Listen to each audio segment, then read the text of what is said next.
right, so thanks everyone for joining. I hope you're having a good day. I'm really happy to welcome you today in quite of a different and unique session that we are hosting today with at Globant. We want to talk about development in gaming and discussing with some of our partners on what it means today to work with external partners, how you should work with them or how you should not work with them, what are the right practices, and why it is becoming such a hot topic in game development to not only work with your internal resources but also look at external support. So I'm Paul Dupree. I'm the director of gaming for Globant in EMEA. I've been with the company for quite a long time now. I come with a game producer and executive producer background, so I've been with in the industry for quite a long time. Just a few words about Globant, and then I will let the stage to my peers today, to my partners. So just a few words. So Globant is a worldwide and global IT and digital services company, and we have dedicated team that are supporting game developers and game publishers around the world. We have been doing that for a long time with Electronic Arts, and now we support, I would say, most of the big publisher.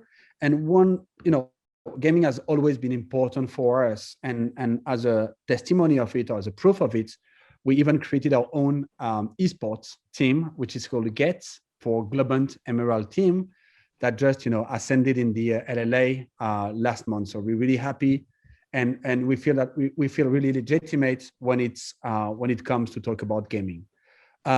So today I'm really happy to welcome Laurent and Steven Zaz. So I will let you guys introduce yourself. Maybe Laurent, if you want to start. Okay, thank you. Hello everyone. I'm Laurent Bull. I've been at Ubisoft for 21 years now in a variety of positions, both in business first and then in support of production. So I've never worked in a production studio, but I worked in support of the production. I'm currently based in Ubisoft HQ in Paris. And today I'm in charge of coordinating the Ubisoft procurement community worldwide, who accompany all our production and marketing teams when they need to work with external service providers. Basically, any creative services that is outsourced go through the team I'm coordinating, which are based in Shanghai, Paris, and Montreal to cover the full perimeter, the full scope. Maybe for context, I'm giving you some numbers on Ubisoft. The company is now 20,000 employees, in more than 45 different studios around the world, and 70% of them are working in productions. So it's a huge workforce we rely on heavily, but that needs sometimes the support of external partners as well. And that's where we are and we help. Thank you, Laurent. Steven, Zaz, sorry. I'll introduce myself. So good afternoon, everyone. So my name is Steven Zallard. Everyone knows me as Zaz, apart from my mother and the government. So, if you do meet me, you can call me either. I'm the Director of Distributed Development for Sumo. I've worked at Sumo for 10 years. I've been in the industry since the sort of mid-90s.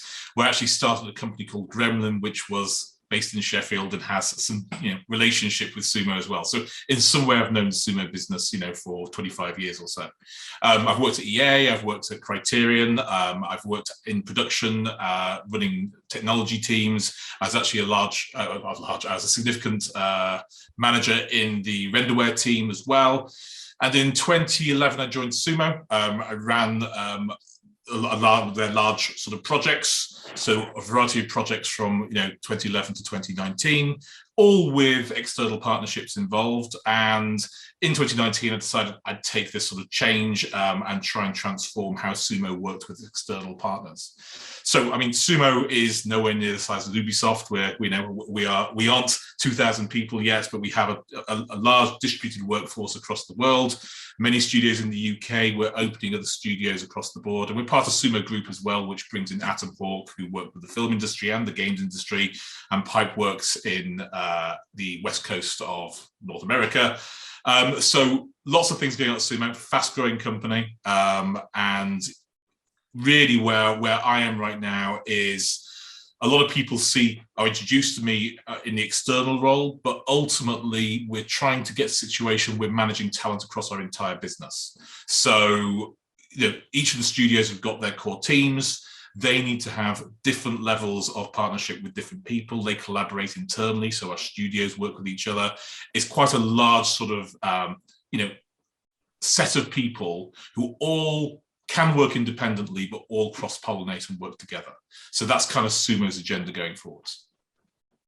Thanks, guys. So, I'm really happy that we were discussing that just before we kicked off the meeting. So I will show you a bit of the backstage.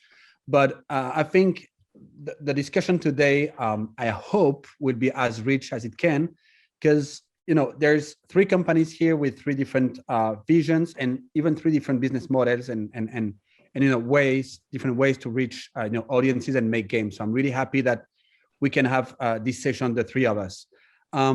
So the dynamic, I prepared some questions. So we will go through them, and I invite everyone who is attending the event to use the Q&A box in case you wanna share any question, and we will take the last 10-15 minutes to go through the question from the audience.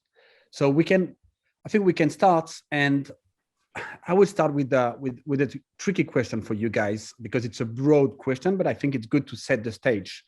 So I would like, if you could share with us and with the people today, your views on what are the current and upcoming challenges when it comes to, creating or producing video games, right? So it can be broad, but let's try to focus on, everything related to production. I would say challenges, be it in talent acquisition, complexity in the pipelines, and so on. I think I want to hear more from you, because I think it will, introduce why it is becoming, important and relevant to work with external partners. Maybe Zaz, you wanna start? Sure. And it is a very broad question, and you can answer. I think the first thing to say is it's going to be different for different businesses. Okay, so the Ubisoft business and how it's funded and how it works and what it produces is different from Sumo. That doesn't mean that we're living in the same ecosystem. We're seeing similar things, etc., etc. So we might not say exactly the same things. It's all about perspective. And in some ways, if you look at the industry, a lot of the things are cyclical. Whether it's multi-platform, new platforms coming along, a change of this, and maybe a new technology, things come and go and they sort of swing as a pendulum. So in some ways, there's nothing particularly new, but the very obvious trend everyone is seeing is kind of twofold. One, it takes ever more effort to make high quality, entertainment products, and you can be very broad about that in itself, whether that's games or things that are a bit like games, or it's even films. Entertainment generally requires more and more effort, and the important part of that is it's getting more specialized at the same time. Okay, so I think we're all aware of the fact that there's a sort of the classic idealized game production we understand, which is, you have an idea, you're going to make something on console, you sort of go through a pre-production phase, you work it out, you execute, you might need some help and you finish it. That's a very old way of looking at how things work. It still exists, it's still a thing, but ultimately you compare that with something as simple as a game with sort of, a live team. Okay, the games that never finish and go on their own steam and prolonged. And you think about the requirements and talent for those two things and the phasing of it, it's incredibly different. It doesn't mean that people in the industry can't conceptualize it. Everyone can talk about the various different models that you see, but ultimately to try and be the master of the ball is incredibly hard. In fact, it's almost, I think what's really interesting about where we sit now is it's almost impossible. There's no such thing as a single generalist who can go over all these topics. And that goes all the way down the strata of, the publishers, the developers, the teams, the external providers. Everyone's got to consider how they're going to specialize. And they specialize deliberately or not deliberately. That's kind of where things are. So with those two factors, we've got enormous growth in terms of requirements. There's also growth in the number of people who work in the games industry. It's not that we're short of people in the games industry, but ultimately for specialized staff, demand is outstripping supply. That's the simple truth. And we're all seeing it in recruitment, and we're all seeing it in terms of trying to get people engaged with projects. Now, obviously, one thing happened fairly recently, which was a pandemic. We're still living through it.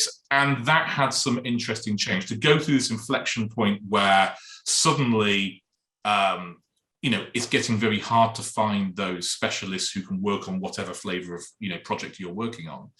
We also ended up in a situation where, we all ended up working from home. We all ended up working through Teams or Zoom or whatever your preference is.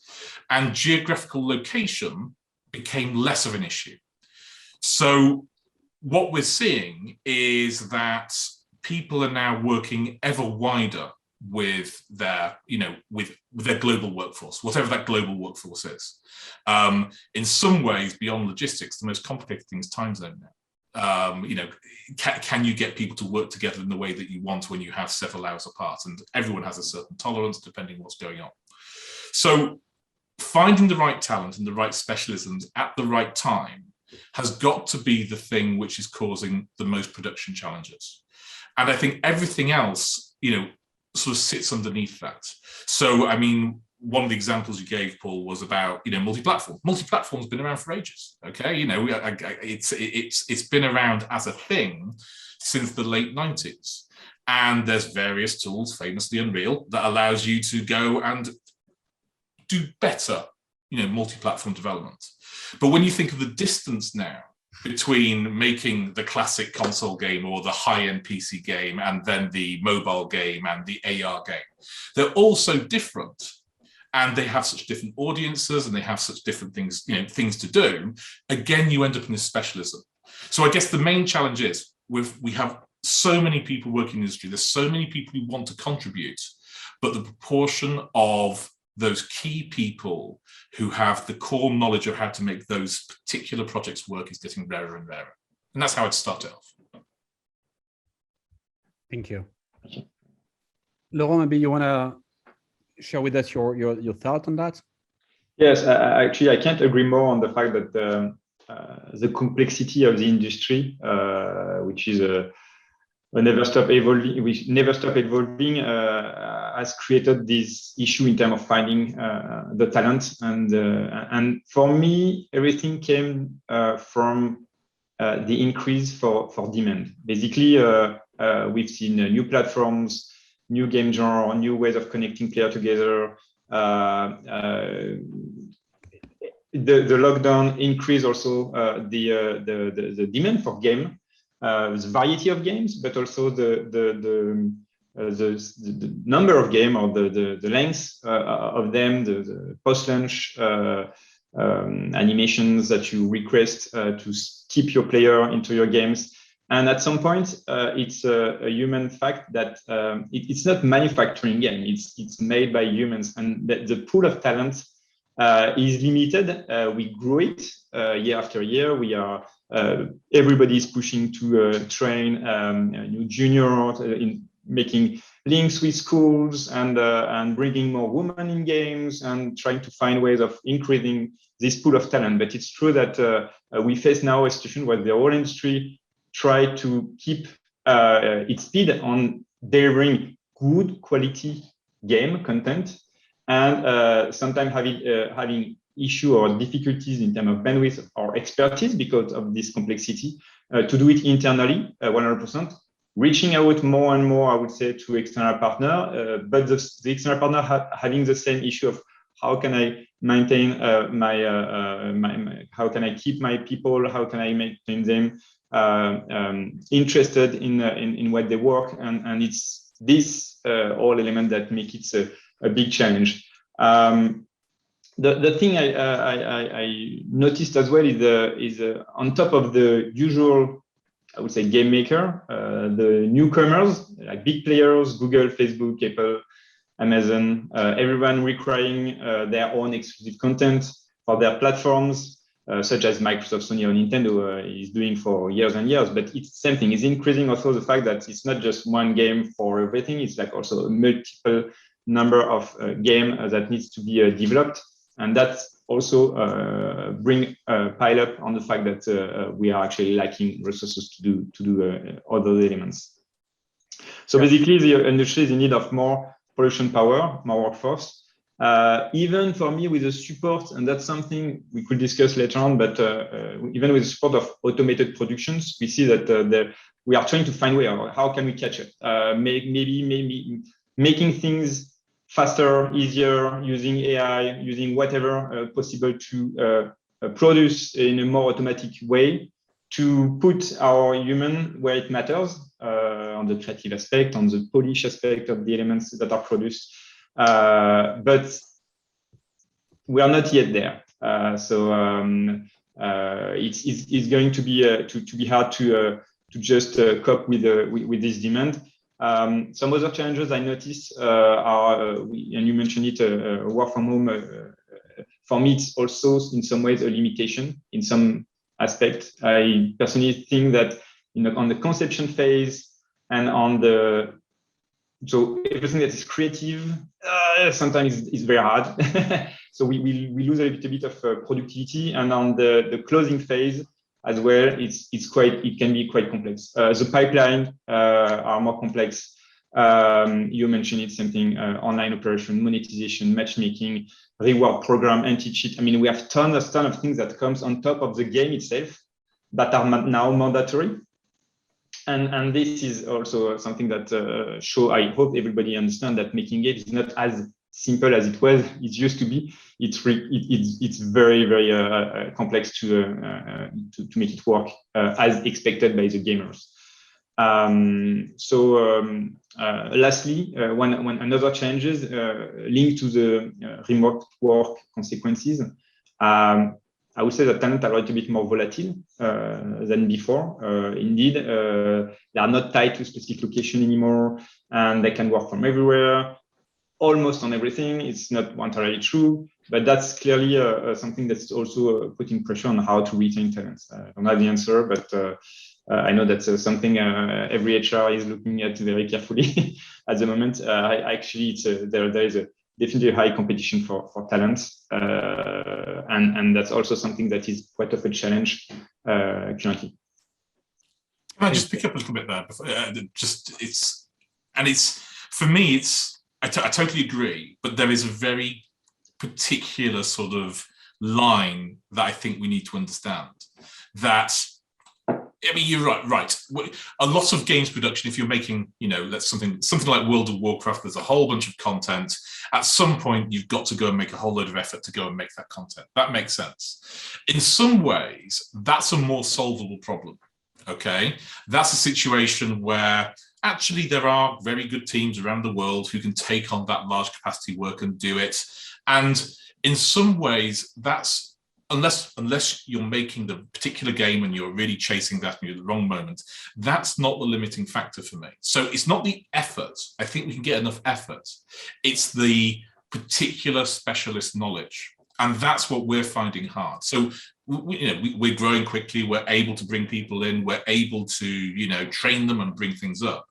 But if you're taking on a very particular project, having the right mix of, whether it's senior, knowledgeable, I think is what I'm looking for, people who can contribute to the various areas that are required to make that product work, that's the limiting factor. And I think where the most general point I'm trying to make is, I think we've hit an interesting inflection point. One is we're all feeling this pain for resource and scale and limiting factors as well. But we're doing it during a pandemic, and the pandemic is making it feel chaotic. And it just feels like a crazy, crazy time as everyone's booking up resource and everyone's trying to do this and we're all trying to hire the same people. It will settle down. In some ways, this is cyclical. Okay, it's a fairly long arc through the industry that companies, that you go through these sort of famine periods, and then lots of studios pop up, and then there's too many studios, and then various things happen. It does keep washing through. But I think what we're seeing now is this era of almost the end of generalization. That's kind of what I think we're hitting. There is, to try and be a company that you can pick up the phone to virtually anyone and say, yes, we can do that. I've got some very good, talented people, and I've got some people who are growing. They could turn their hand to anything. I think that's gone. And I think ultimately, for all of us, at least at the production end of it, rather than the publishing end of it, we've got to really start picking what niche we want to fold into. Okay, what is the thing that we're going to specialize in? And dedicate ourselves to training that knowledge into our people, whether that's staff or externals, so we can execute in that niche. And that's the big thing. It's chaotic now, but I think the real challenge is when the chaos stops, will we, whoever we are, that broad we, will we be fit for purpose at the other side? Okay, because if we're all trying to be all things to all men, we're not going to succeed. Yeah, and I have to admit that this, specialization is also quite of a challenge for us, right? You can imagine that when we were doing co-development 10 years ago, it's not the same thing that as we do today. So yeah, I think, and we are all in the same boat for that. And one more thing I wanted to add before getting to the next question is that we should also consider that we are not just now piling up or discussing game engineering talents, but games also require more traditional, IT competencies. We talk about DevOps, we talk about web development, cloud, and on and on. So that's adding to the complexity of what is to make a game today, and how, from an outsourcer perspective and point of view, how we also have to be prepared for what's coming next. Yes. I would go to my next point, and I will make the two next questions into just one. I will try to. So we discussed what are the challenges and what is changing now when working or when producing games, right? So I would like to know from an organization perspective, but also from your own role and responsibilities, what are the things that you are putting in place, be it processes, tools, and a change in your own role as a external production partner? Maybe Laurent, you want to? Yes. Okay. If I start with I would say processes and tools, and then I can talk about the role of external partners into that.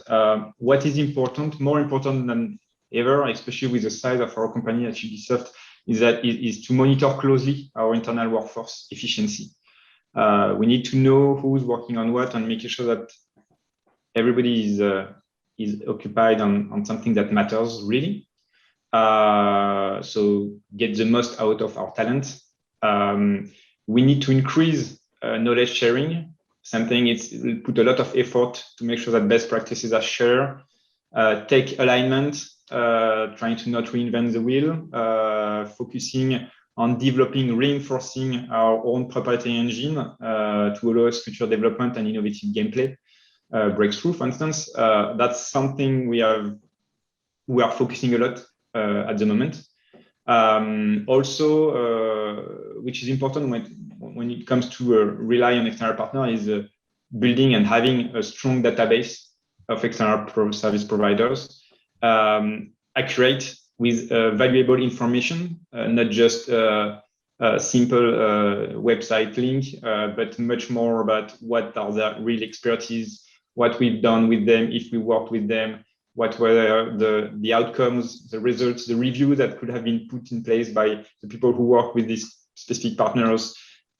It's important because it helps us then to basically be prepared when a need arises, to look at the market efficiently and go to the partner we want to talk to. Of course, after there are other considerations to take into consideration, especially the specific one of each project. But that's the type of element and process and tools, making sure that we are aligned, we talk as one voice as a company with our external partner. But I want also to take the opportunity to emphasize an important element of the Ubisoft strategy, which is probably different from many other game developers. But our strategy is to internalize as much as possible our game productions.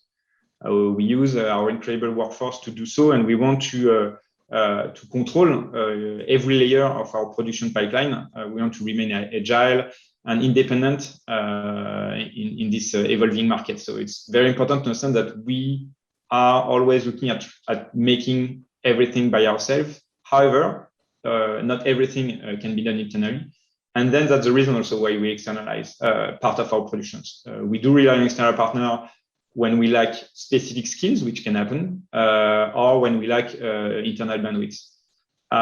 It's so to every service provider outside, the choice, and I will maybe talk a little bit more later about it, but the choice comes to us at a very late stage, that we look at, okay, what can we do? And it's at the end of this evaluation that we won't be able to make it by ourselves. So let's see who can be the best partner to work with us.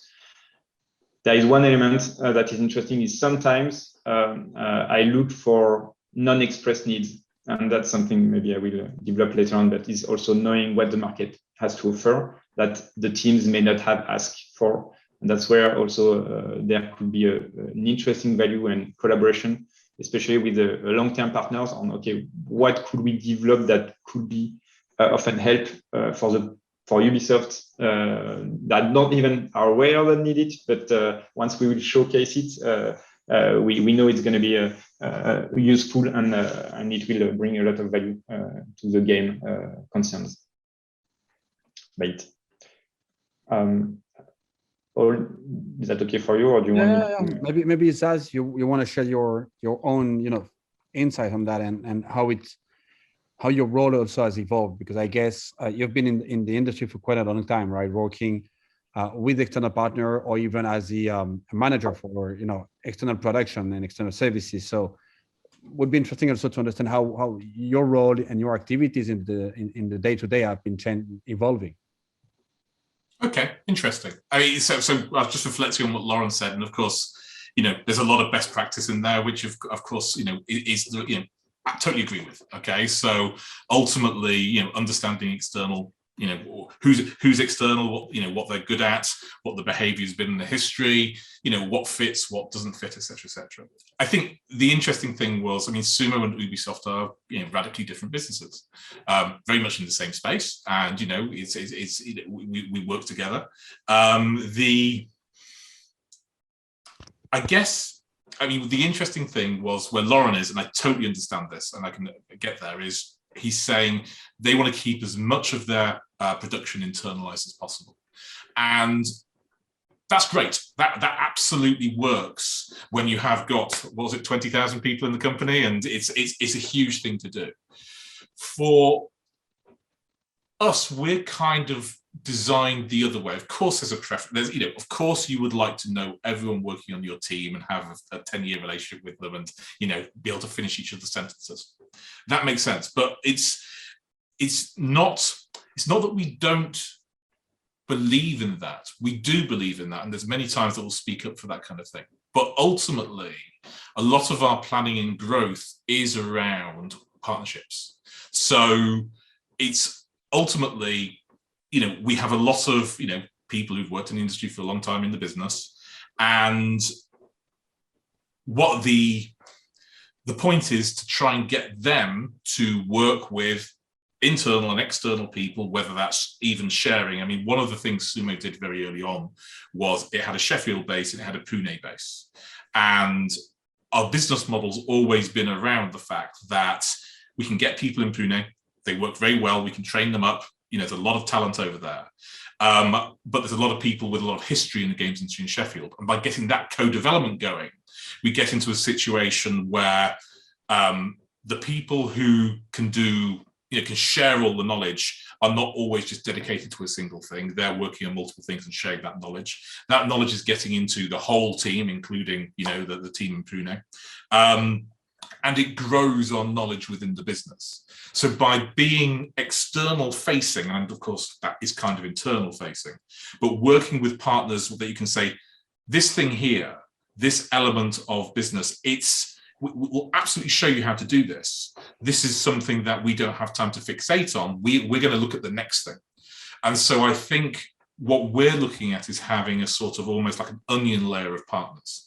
There's partners who want to work with us occasionally, and they, essentially they're going to provide us with services that they know how to do. That is particular to that game, DevOps being a particular thing. We're not a DevOps company. We can set it up, but we would like to work with someone who lives, breathes, and dreams that thing. And we might have a long-term relationship with them, but it's not really a transfer of knowledge. What we're kind of looking for on the other side of that is partners who, for whatever reason, they could be in a different location, they could be in a different country, they don't yet have the experience to go and pitch to, let's say, Ubisoft, okay? And so it's better that we work together, they learn how to do the stuff that we can do, and we broaden this sort of knowledge. And if we find a really good relationship, we want to work with them almost in perpetuity. That's kind of where we are. And it's this level of sort of perpetuities and constantly refeeding work, and occasional, which of course could be constant if there's enough demand. But these are the layers that we're kind of working through. So to answer the question you kind of asked, Paul, I mean, as I say, I've gone through a number of experiences. In the 90s, outsourcing wasn't really a thing. In the 2000s, very much it was, you would outsource piecework that you wanted to get done at a certain cost, et cetera, and that's how the business grew. And it was generally art, okay? That's generally where things were.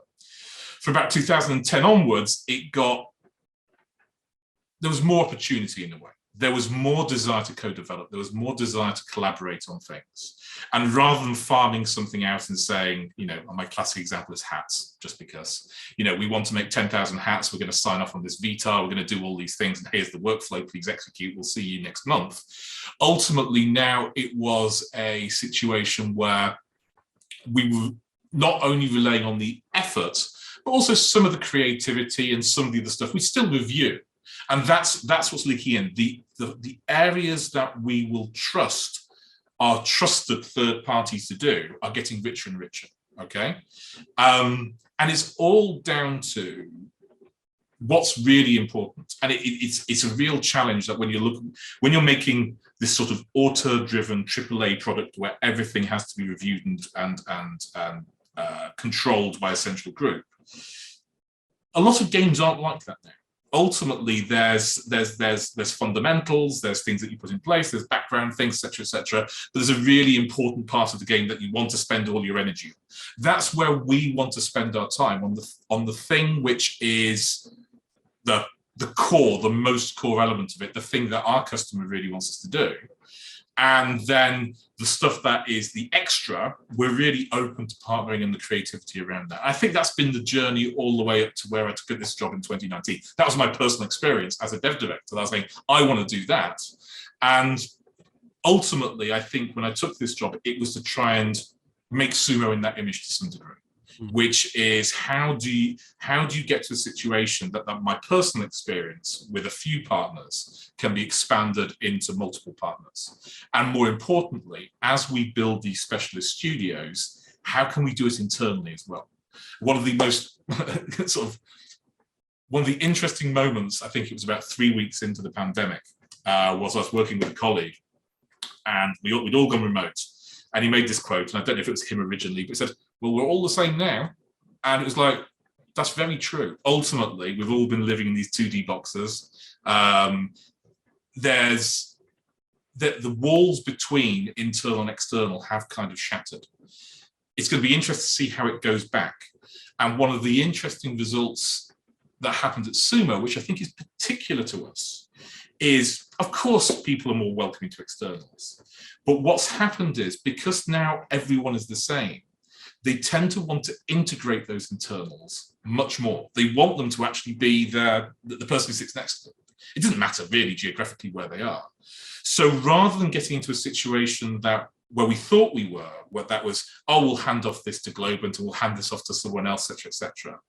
What the teams kind of want to do is, oh, Globant, fantastic. Let's meet the people. Let's interview all those people and see if they are metaphorically in our team and can be run by our team. And that's our version of it. It's whether that will sustain after we all go back to the office, if that's still a thing. But when we get to a situation we're all in a hub, Will that behavior continue? I don't know. But that was one of the unintended consequences of the pandemic for me. Yeah, and from our perspective, we also see that, right? I think the pandemic has generated this, as you were saying, the fact that we're the same, right? Now, it's not that you guys, you're gathering with the team in the studio and we work as an external unit, right? Now we are basically all cells that are part of the same team, and we are all exactly as you were saying. I mean, the only difference is maybe sometimes we use Zoom or sometimes we use Teams, but end of the line, we're the same. And to be honest, we have more and more discussion with even indie developer or smaller studio that are now looking at, bringing external developers to the team, because they even, they even demonstrated to themselves that they can work remotely. So now basically bringing external developer is building up, a more flexible muscle, but having the same processes and the same way of working. Guys, I'm just cautious of the time, and I want to make sure that we can catch one or two questions from the audience. I will ask you one last question before we switch to the Q&A, and I will try to make it short. Can you share maybe one or two tips or best practices for any other game publisher, smaller studio that would like to jump into external development, right? What would you suggest? Which are the hints or the practices that they have to follow to start working with companies like Globant? Should I take the first one? I'll try and be fast this time. I realize I've dominated. I think the core thing which people forget is have a plan. It's what is your medium long-term plan? What are you trying to do? What problem are you trying to solve? Will it recur, etc., etc.? And then you're really trying to find the right partner who fits. They're going to fit with that plan, and they can be quite overt. That can be part of the conversation. Obviously, there's the skills, the talent, and whether it's going to fit, whether they can do the work, whether all the obvious basic stuff. But not having an alignment of plans isn't a good thing to do. I think the final point I'd offer before I shut up is don't put all your eggs in one basket. Have multiple options and try them out. Believe in trying them out, because hope for the best, plan for the worst. Ultimately, if your plan is that you're going to land the perfect person and they're going to land immediately, it's not realistic. Work with one or two people, see how it works, have a phase of learning, then execute. But don't be deliberate, don't overthink it. Absolutely. Paul, you're mute. Maybe I can add a few things. What I look at when I meet external partners is indeed looking at what is their vision, not just what they are proposing today, but what is their vision for the studio, where they want to aim at, what is their level of quality they want to reach, see how structured they are, basically. Because for me, investing into a partner is never, we try to avoid doing it like just one shot. So I try to look into, okay, what's possible. I'm interested. I'm saying to everyone that I meet, I'm interested to know what you're doing, but I'm interested to know what is your real expertise, where you think you're better than others, or at least where you master. I don't like you to try to oversell everything, because it can have a negative impact. Working for Ubisoft is quite complex. I explained there are many reasons. We are a big company, but actually we not outsource that much in terms of percentage of the production. It still remains quite big, but it's less than maybe other big game developers. Which means that when you have the chance, if you have the chance to at one point work with a project at Ubisoft, you need to succeed, because your reputation, the awareness you're going to build around this first project, even if it's a tiny one, is going to be very important for the future. It can serve or deserve you to try to go on something that you're not either familiar or not sure about. It's better to say, okay, I prefer not to take this opportunity rather than to fail. That's one thing I would suggest. Another easy one would say, the best way to reach out to us is not to send tons of email or solicitations. Laurent, yes, I'm sorry. Sorry to Way interrupt of you. doing it. No, sorry to interrupt you, Laurent. I Yeah. think the question is more not best practices for me, Globant as an outsourcer, but what would you give as for a game publisher that want to outsource? What do they have to do to be successful in external developments? So that's the other way around. If you're a game developer and you want to outsource or you want to reach out to external partner to help you develop a game, you need to be you need to have people dedicated for that. I've seen too many times the will to or the wish, sorry, to throw things out and say, okay, deal with it and come back when it's done. No, you need to first onboard the team as yours, as if it's yours. You need to have a close follow-up, and you need to make sure there is a good fit. Need to make sure you take time to handle that properly and to allow actually your partner to deliver the best, being in terms of training, tools, connections. There are many aspects that you need to look at to settle, to be set up for success. And communication, often when something fails in a collaboration, it's not because the partner is not capable of doing it. It's usually because you haven't really reached out the right level of communication. You don't really understand each other.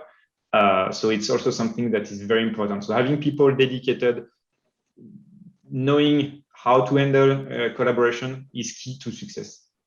So basically more people like you and Zaz. That's always to some extent. Always. Good.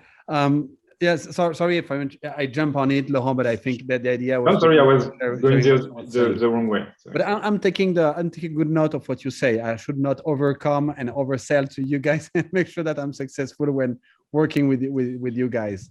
At least this is what we try to do. So we have 2 more minutes, and I wanted to take one of the questions that has been shared. So at some point we were. And thanks to the audience for sharing the question, and we'll try to go over that in the last minute we have. So you shared at the beginning, we're discussing about, I don't know if it was you, Daz, or Laurent, but you were talking about spreading, the knowledge around, throughout the studio, right? So I think the question is a bit not directly into outsourcing, but I think it's interesting anyway. And the question is about what are the tools, what are the means, what are the processes you developed for the creators, the game team to share knowledge in the same studio. Do you have any maybe good tips or ideas on what are the tools that you should be creating for a team to share knowledge?